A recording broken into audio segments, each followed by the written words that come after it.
Hey, how you doing? Hey, I'm doing great. How are you, more importantly? Oh, I'm doing pretty good. What on Fantastic. the background would you like to talk about? You know, specifically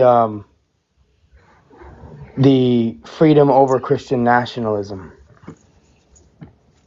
Yeah, okay. Are you a Christian? Yes, sir. Okay. Are you a Christian nationalist? I'm not sure what your definition of that is. Sure, that's a great question. So a Christian nationalist is one who specifically is a Christian who wants their government to be Christian run. They want it to be more based on biblical laws. They want Christianity to be the law of the land. They want the leaders to follow, you know, Christian ordinances like no women in power, things like that.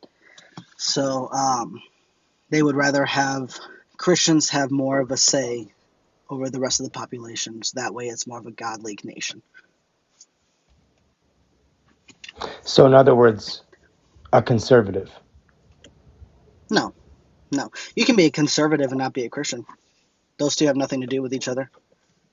Yeah, no, I understand. But what you described to me as your definition of Christian nationalist, your definition to me was just, for the most part, just a conservative person in general.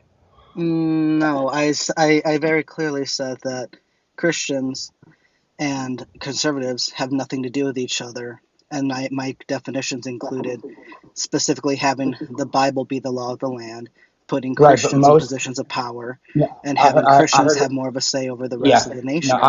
So how I does heard that what you have anything to said. do with conservatives? With Right. conservatives? Okay. Where do you think, quote unquote, conservatives, the normal non alt right conservatives, the average, most amount of them, where do you think that they're getting these viewpoints that you would call conservative from? Where do you think they're coming from? More old-fashioned, cultured ways. So you think that the average conservative is mostly a conservative because of tradition, Yes. right? And you're not seeing that tradition is unanimously, for the average conservative, that tradition is passed from what is written in the Bible. You understand that, right? Like pro-life, pro-choice. We're not just coming up. Mm, We're not just deciding that we're pro-life just for fun because it seems better. It seems more moral. I would, I would argue that most, meaning the average, meaning more than half of a conservative person is a conservative person because their viewpoints are rooted in a Judaic Christian, if you want to call it, evangelical foundation. yeah, but I think if you really quiz them on it, you would see that they have absolutely no idea what the Bible says in regards to this, and Now, they would now actually that be may very be the much case. against, Now, and they would that be that very might much, be the. and they hold on, I let you finish. I let you finish, and they would end up being very much against what the Bible is saying. You So, think that the average person who is conservative, if they read their Bible, would be against the Bible. You're drawing that as a conclusion. uh, yeah, I would think that most of them, if Whoa. they actually read their Bible and knew what was in it, would be against a lot of what's in there. Right. Do you know that a lot of those conservatives who do read their Bible in context, meaning carefully, meaning Hmm. thoroughly, not impulsively, they're drawing on the text as their final. They're not conservatives don't disagree with the Bible, sir. Okay. Do you think slavery is okay? Should we go back to having slavery be legalized? Oh, absolutely, we can have this conversation. Should we look at the Bible in context, or should we find a passage out of context without understanding what's being I said, would I why would it's love being to said, I who would it's I being would love to said look to? at it in Why don't context. we find the first person on a TikTok that says something like, "Oh, slavery is the reason we should throw the whole Bible in the trash," and then impulsively I never take that said as a that. conclusion, and then impulsively take that as a conclusion, I and never then said anything about throwing the Bible in the no, I'm trash. telling you So that's what you're doing. instead of making assumptions about what I think No, no, and what I'm I telling you say, are that you you going to have have this done that. conversation with I'm me not or not? assuming anything. Are you going to have the conversation with me or not?